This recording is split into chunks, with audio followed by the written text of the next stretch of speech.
সুপ্রিয় শিক্ষার্থী বন্ধুরা, সবাইকে জানাই রেডিয়াম সায়েন্স একাডেমির পক্ষ থেকে আন্তরিক প্রীতি, শুভেচ্ছা এবং অভিনন্দন।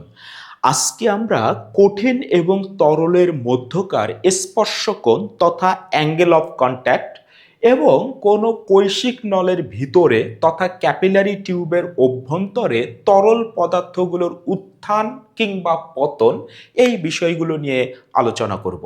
স্পর্শ কোণ তথা অ্যাঙ্গেল অফ কন্ট্যাক্ট তোমাদেরকে শুরুতেই মনে রাখা উচিত। এই কঠিন এবং তরল পদার্থের অভ্যন্তরে এই স্পর্শ কোণটা সৃষ্টি হয়। ধরে নেই এটা একটি কোনো কাঁচ প্লেট এবং এই কাঁচ প্লেটের উপরে আমরা একটি বিশুদ্ধ পানির ফোঁটা রেখে দিয়েছি এবং এই কাঁচ প্লেটের উপরে আমরা একটি বিশুদ্ধ পারদের ফোঁটা রেখে দিয়েছি।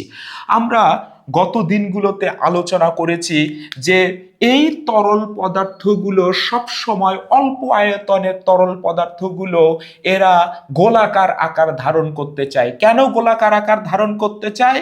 কারণ হচ্ছে এরা কম ক্ষেত্রফল নিয়ে থাকতে চায় যাতে বিভব শক্তির মান কম হয়, আর পৃষ্ঠটানের কারণে এই ক্ষেত্রফলের মানটা কমাতে চায়। তাহলে এই কাঁচ প্লেটের উপরে আমরা যদি একটি বিশুদ্ধ পানির ফোঁটা রেখে দেই, এটা এই রকম গোলাকার হয়ে অবস্থান করবে, পারদও আরো ভালো গোলাকার হয়ে অবস্থান করবে। তাহলে এই স্পর্শ কোণ কি মনে রাখবা? স্পর্শ বিন্দুতে তৈরি করবে স্পর্শ কোণ।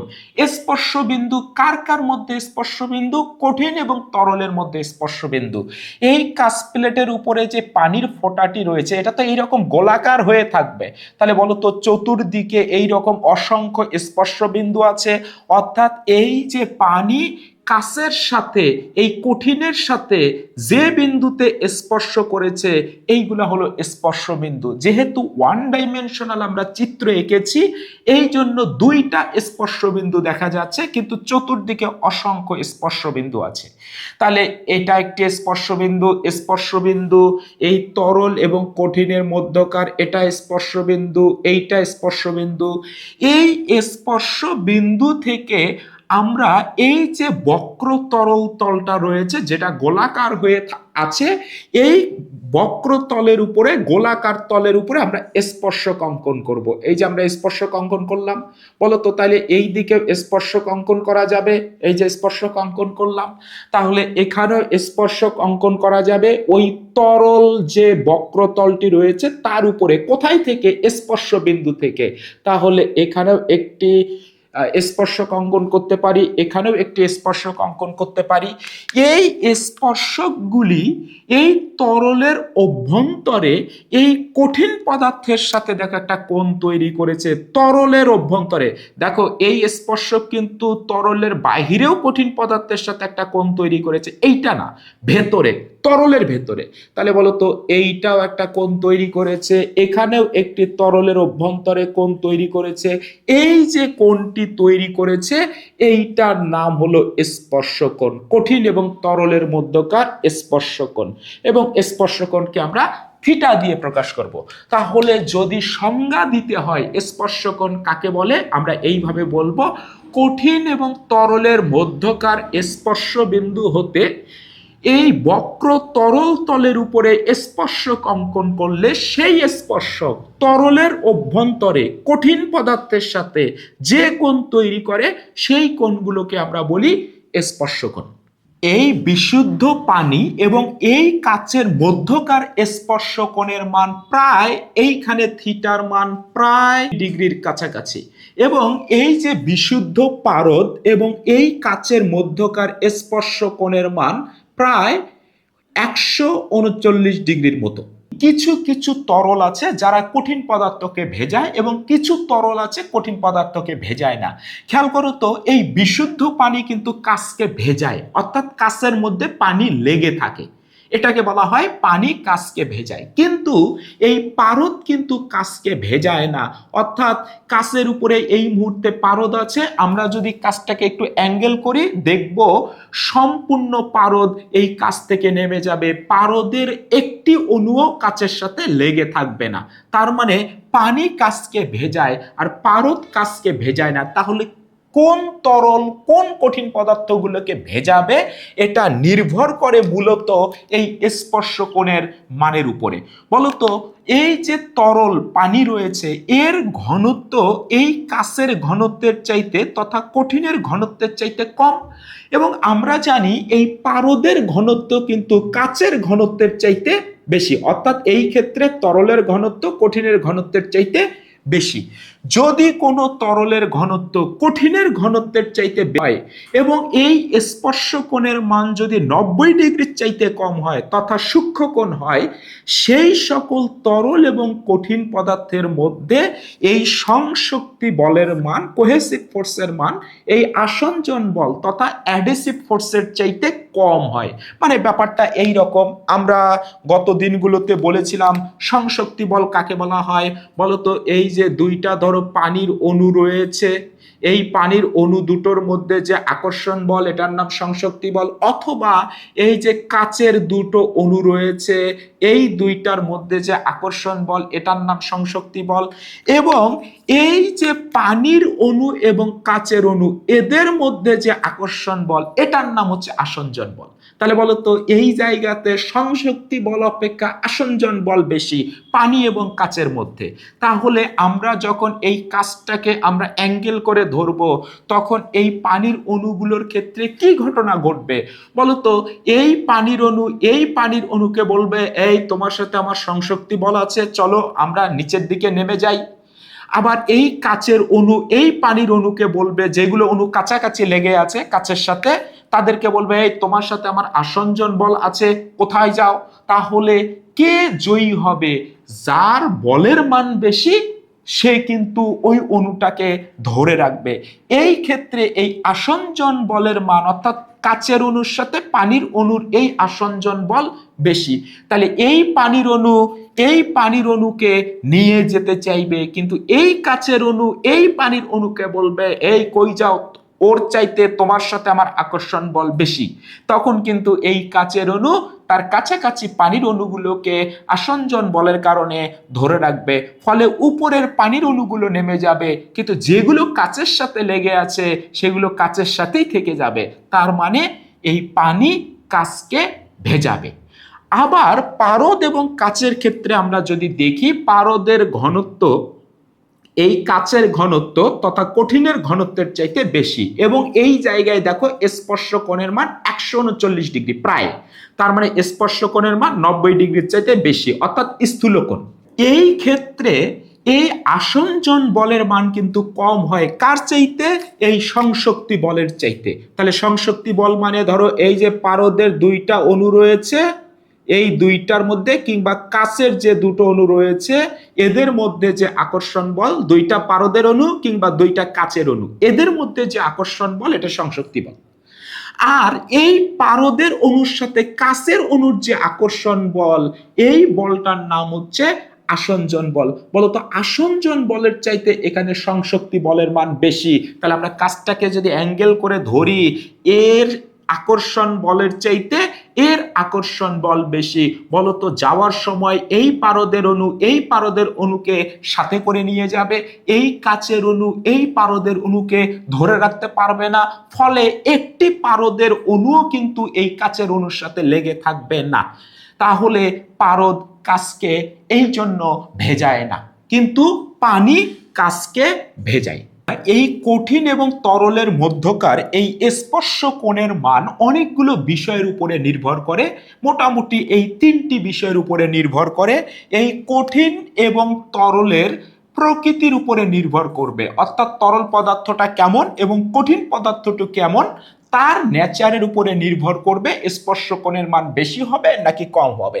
দেখো এখানে আমরা কাঁচ নিয়েছি, আমরা যদি কাঁচ না নিয়ে যদি অন্য কোনো কঠিন নিতাম, ধরো একটা কাঠের উপরে আমরা বিশুদ্ধ পানি রেখে দিয়েছি, তাহলে কিন্তু স্পর্শ কোণের মান অনেক কমে যেত। আবার আমরা পানি না নিয়ে যদি গ্লিসারিন নিতাম তাহলেও স্পর্শ কোণের মান চেঞ্জ হতো। অর্থাৎ কঠিন এবং তরলের উপরে নির্ভর করে এই স্পর্শ কোণের মান।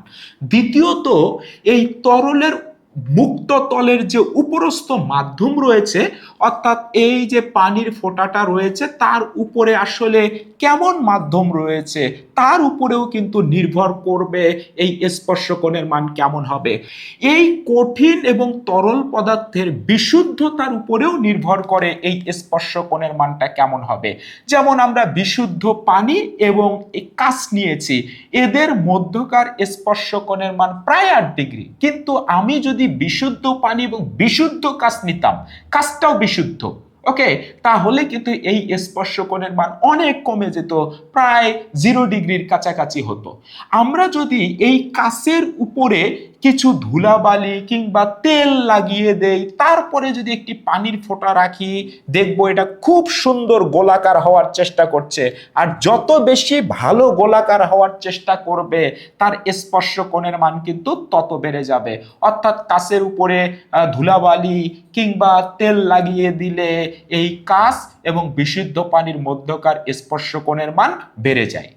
এই স্পর্শকোণের মান কঠিন এবং তরল পদার্থের বিশুদ্ধতার উপরে নির্ভর করে বিধায় কিন্তু তোমরা দেখবা যে বৃষ্টির ফোঁটা কচু পাতাকে ভেজায় না, কিন্তু আম পাতাকে ভেজায়। কেন এমনটা হয়? কারণ আমরা জানি যে আম পাতার যে আবরণ, এটা কিন্তু মসৃণ, এটা কিন্তু খুব বেশি তেল তেলে বা তৈলাক্ত না, ওকে, মসৃণ না, এটা প্রায় অমসৃণ টাইপের গঠন। তাহলে এই আম পাতার উপরে যখন বৃষ্টির ফোঁটা পড়ে তখন কিন্তু এই আম পাতাটা অমসৃণ খসখসে হওয়ার কারণে এই পানির ফোঁটা, পানি এবং এই আম পাতার মধ্যকার স্পর্শকোণের মান কিন্তু অনেক কম হয়, অর্থাৎ 90 ডিগ্রির চাইতে কম হয়, সূক্ষ্মকোণ হয়। এই জন্য কিন্তু পানি আম পাতাকে ভেজায়। অপরদিকে তুমি কচুর পাতার গঠন যদি দেখো, বেশ মসৃণ এবং তৈলাক্ত, এবং যখন বৃষ্টির ফোঁটাটা পড়ে তখন এই বৃষ্টির ফোঁটা এবং এই কচু পাতার মধ্যকার স্পর্শকোণের মান কিন্তু 90 ডিগ্রির চাইতে বেশি হয়, অর্থাৎ স্থূলকোণ হয়। এই জন্য এই বৃষ্টির ফোঁটা এই কচু পাতাকে ভেজায় না। এবারে আমরা কৈশিকতা তথা ক্যাপিলারিটি নিয়ে কথা বলবো। এই যে কৈশিকতা, এটি মূলত এসেছে কৈশিক নলের ধারণা থেকে। কৈশিক নল অর্থাৎ এই এমন একটা নল যার ব্যাস হবে কেশের মতো। এই কৈশিক কথাটা এসেছে কেশ থেকে। কেশ মানে হচ্ছে চুল, তার মানে চুলের মতো সূক্ষ্ম ছিদ্র বিশিষ্ট যে নল, সেই নলকে বলা হয় কৈশিক নল। আমার হাতে অনেকগুলো কৈশিক নল রয়েছে, আমি একটি দেখাই তোমাদেরকে।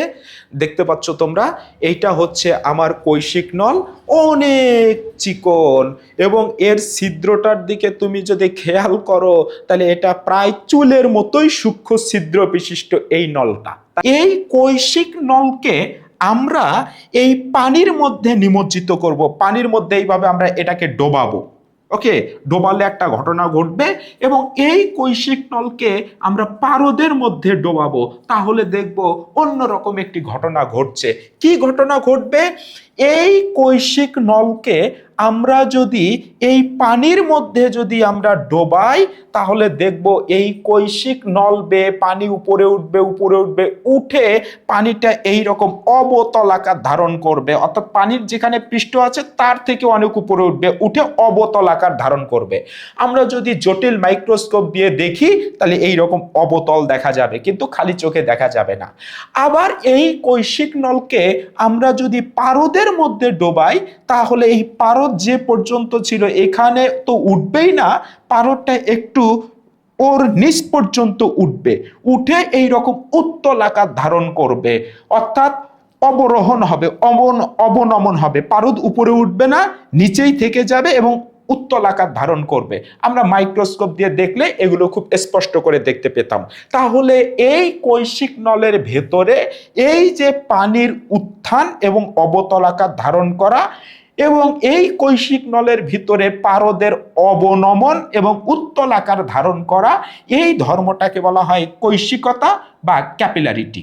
কৈশিক নলটা কাঁচ দিয়ে তৈরি, বলতো এই কাঁচ এবং এই পানি, এদের স্পর্শবিন্দু হচ্ছে এটি, তাহলে এইখানে একটি স্পর্শকোণ আছে, তাহলে আমরা এই স্পর্শ বিন্দু থেকে এই বক্রতলের উপরে আমরা স্পর্শক অঙ্কন করব। এই যে স্পর্শক অঙ্কন করছি, বলতো এই স্পর্শক তরলের ভেতরে এই কঠিন পদার্থের সাথে যে কোণ তৈরি করবে এটাই আমাদের স্পর্শকোণ থিটা। ওকে, তাহলে এখানেও দেখো তো এই যে স্পর্শবিন্দু, এই যে স্পর্শবিন্দু, তাহলে এইখানে যে কোণ তৈরি করবে স্পর্শক অঙ্কন করছি, তরলের অভ্যন্তরে কঠিন পদার্থের সাথে যে কোণ তৈরি করবে সেটা স্পর্শকোণ। তোমরা দেখতেই পাচ্ছ এখানে স্পর্শকোণটা সূক্ষ্মকোণ প্রায় 8 ডিগ্রি, আর এখানে স্পর্শকোণটা স্থূলকোণ প্রায় 139 ডিগ্রি। এইটা আমাদের পৃষ্ঠটান। বলতো আমরা এই পৃষ্ঠটানকে এই দিকেও বাড়িয়ে দিতে পারি, এই দিকেও বাড়িয়ে দিতে পারি। ওকে, তাহলে এইটা যদি থিটা হয় তাহলে এই কোণটাও হবে থিটা, স্পর্শকোণ, তাহলে এই কোণটাও হবে থিটা, এবং এইটা পৃষ্ঠটান টি, এটা পৃষ্ঠটান টি। বলতো এই যে পৃষ্ঠটান টি, এটা তো টান, এটা তো ভেক্টর রাশি, বলতো থিটা কোণে ক্রিয়া করছে, তাহলে এই টি এর কয়টা উপাংশ আছে? দুটো উপাংশ আছে। একটা উপাংশ হবে এর এই পাশে, আর একটা হবে এই পাশে, তাহলে এই দিকে একটি উপাংশ রয়েছে আর এই দিকে আরেকটি উপাংশ রয়েছে। বলতো যার সাথে কোণ থাকবে সেটা আনুভূমিক উপাংশ, কজের টার্ম, তাহলে এই উপাংশটি হবে টি কস থিটা, আর এই উপাংশটি হবে টি সাইন থিটা। এবং এই কৈশিক নলটার ব্যাসার্ধ কিন্তু অনেক অনেক ছোট, তাহলে ব্যাসার্ধ কত ধরে নেই, এই কৈশিক নলের ব্যাসার্ধ ছোট হাতের আর। এই কৈশিক নলটার ব্যাসার্ধ ছোট হাতের, এই কৈশিক নলের ব্যাসার্ধ ছোট হাতের আর। এবারে এই পৃষ্ঠটানেরও এই বরাবর একটি উপাংশ রয়েছে এবং এই বরাবর আরেকটি উপাংশ রয়েছে। বলতো এই উপাংশটা হবে টি সাইন থিটা, আর এটি হবে টি কস থিটা। ওকে, এবার খেয়াল করো, শুধু কি এই দুই বিন্দুতে এই উপাংশগুলো রয়েছে? না, চতুর্দিকে রয়েছে। এই যে এইটা যদি আমার কৈশিক নল হয় তাহলে এইখানে খেয়াল করে দেখো, আমি নলটাকে এইখানে ডুবিয়েছি, তাহলে এই দিকে টি ছিল এই বিন্দুতে, তাহলে এই দিকে আছে টি সাইন থিটা টি কস থিটা, আবার এইখানে আছে টি সাইন থিটা টি কস থিটা। বলো তো এই টি সাইন থিটা এই টি সাইন থিটা পরস্পরকে নাকচ করে দেবে, এবং এই বিন্দুতেও আছে টি সাইন থিটা, ওই দিকেও আছে টি সাইন থিটা, কিন্তু উপরে আছে টি কস থিটা টি কস থিটা। তাহলে চতুর্দিকের টি সাইন থিটা গুলো পরস্পরকে নাকচ করে দেবে, কিন্তু এই টি কস থিটাকে কে নাকচ করবে? নাকচ করার মতো কেউ নাই। তাহলে বলো তো কৈশিক নলের ব্যাসার্ধ যদি আর হয় তাহলে এই উপরের দিকে এই নলের মধ্যে টোটাল উপরের দিকে এই পৃষ্ঠটানের উপাংশ কত, মানে টোটাল কত পৃষ্ঠটান ক্রিয়া করবে? ব্যাসার্ধ যদি হয় আর, তাহলে পরিধি কত?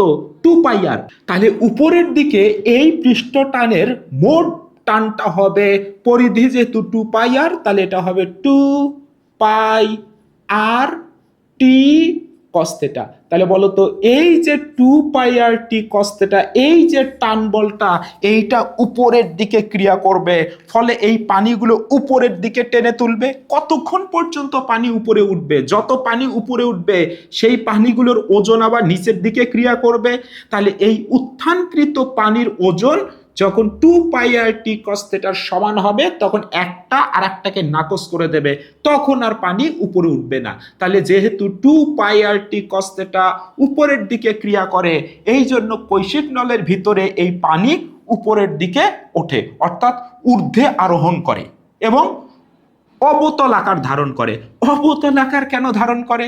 দেখো তো, স্পর্শ কোণের মান সূক্ষ্ম কোণ হলে এই জায়গাতে সংশক্তি বলের থেকে আসঞ্জন বলের মান বেশি, তার মানে এই কাচের অণুর সাথে এই যে পানির অণু এর মধ্যকার বলের মানটা বেশি এর তুলনায়।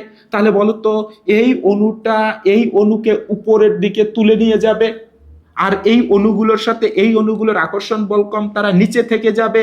এই জন্য দেখব আমরা একটু উপরের দিকে উঠে যাই, কাছের সাথে যে অণুগুলো লেগে আছে তারা উপরে উঠে যায়, এই জন্য অবতল আকার ধারণ করে। এইখানেও আমাদের পৃষ্ঠটান আছে টি, তাহলে এইটা যদি পৃষ্ঠটান টি হয় এটাও হবে টি, এইটাও হবে টি। ওকে, তাহলে বলো তো এই টি এর এই বরাবর একটি উপাংশ আছে এবং নিচের দিকে উপাংশ আছে, এই বরাবর উপাংশ আছে এবং নিচের দিকে উপাংশ আছে।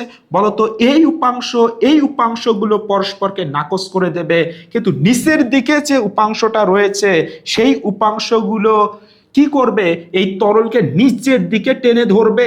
ওকে, ফলে এই পারদ কিন্তু উপরে ওঠে না, অবনমিত হয় এবং উত্তলাকার ধারণ করে। কেন উত্তলাকার ধারণ করে?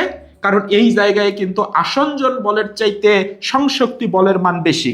এইখানে এই যে পারদের অণুগুলো আছে এরা পরস্পরকে ধরে রাখে, কারণ এই সংশক্তি বল বেশি। এই কাচের অণুর সাথে পারদের অণুর যে আকর্ষণ বল, আসঞ্জন বল, তার মান কিন্তু কম। এই জন্য এই রকম অবনমিত হয়ে এটা উত্তলাকার ধারণ করে। এই কৈশিক নলের ক্ষেত্রে এই পানির পৃষ্ঠটান কত কিংবা পারদের পৃষ্ঠটান কত এটা আমরা বের করতে পারি। আমরা একবারই সমীকরণটা লিখব, পৃষ্ঠটান T is equal to h rho g r ভাগ 2 কস থিটা। এই সমীকরণটা আমাদেরকে একটু মনে রাখতে হবে কোনটা কি জিনিস। চলো তো আমরা একটু দেখি। টিটা হচ্ছে পৃষ্ঠটান। বলো তো এইচটা কি? এইচটা হলো এই যে পানি কৈশিক নলের ভেতরে কতটুকু উঠেছে। এই কাচের কন্টেইনারটাতে আমার এই পর্যন্ত পানি ছিলই, আর বলতো পানি এই অবতল পর্যন্ত এই যে এতটুকু উঠেছে, এই যে এতটুকু, তাহলে পানি আসলে এইখান থেকে আমার এতটুকু উঠেছে, এইটুকুর মান হচ্ছে এইচ। তাহলে এইচটা কি? এই যে পানির উপরের অংশ থেকে এই যে কৈশিক নলের ভেতরে পানির যে উদ্ধারণ হয়েছে তার যে অবতল অংশ সেই পর্যন্ত দূরত্ব হচ্ছে আমার এইচ। বলতো রোটা কি? এই পানির ঘনত্ব। আর এই জায়গায় বলতো এইচটা কি? এই জায়গায় এইচটা হলো এই যে উত্তল অংশ পারদের, এই যে উত্তল অংশ, আর এই যে পারদের এই অংশ, তাহলে এইটুকু আমার কিন্তু হবে এইচ। এই রোটা কি? এই রোটা হচ্ছে কিন্তু আবার পারদের ঘনত্ব। জি এর মান কত? 9.8। বলতো আরটা কি? ওই কৈশিক নল যেটাকে তুমি ডুবিয়েছো সেই কৈশিক নলের ব্যাসার্ধ। আর এই 2 cos থিটা, থিটাটা কি? এই স্পর্শ কোণের মান, এই স্পর্শ কোণের মান। কিন্তু স্পর্শ কোণের মান যদি খুবই খুবই কম হয়, তাহলে বলো তো এখানে যদি থিটার মান খুবই কম হয়, ধরো 0 ডিগ্রি, তাহলে cos 0 ডিগ্রির মান কত হবে? 1। তাহলে শুধু হবে এইচ রো জি আর ভাগ 2। অর্থাৎ ফর্মুলাটা এরকমও হতে পারে, এইচ রো জি আর নিচে হবে 2। কখন? যখন থিটার মান হবে অনেক অনেক কম। এই সমীকরণটা থেকে আমরা একটা জিনিস লিখতে পারি, তুমি খেয়াল করো। বলতো কতটুকু উপরে উঠবে পানি কিংবা কতটুকু নিচে নামবে, দ্যাট মিনস এইচ এর মানটা ইজ ইকুয়াল টু আমরা কি লিখতে পারি? এইচ ইজ ইকুয়াল টু, বলতো এইচ ইজ ইকুয়াল টু লেখা যাবে 2 টি কস থিটা, নিচে কত হবে? Rho g r. দেখো তো টি পৃষ্ঠটান কনস্ট্যান্ট, থিটা স্পর্শকোণ constant, rho constant, g constant. তাহলে এইখান থেকে আমরা লিখতে পারি এইচ ব্যস্তানুপাতিক আর। অর্থাৎ কোন কৈশিক নলের ব্যাসার্ধ যত কম হবে, অর্থাৎ কৈশিক নল যত বেশি চিকন হবে, সেখানে কিন্তু পানি তত বেশি উপরে উঠবে। এইচ ব্যস্তানুপাতিক আর, এই সূত্রটাকে বলা হয় জুরিনের সূত্র, বিজ্ঞানী জুরিনের সূত্র।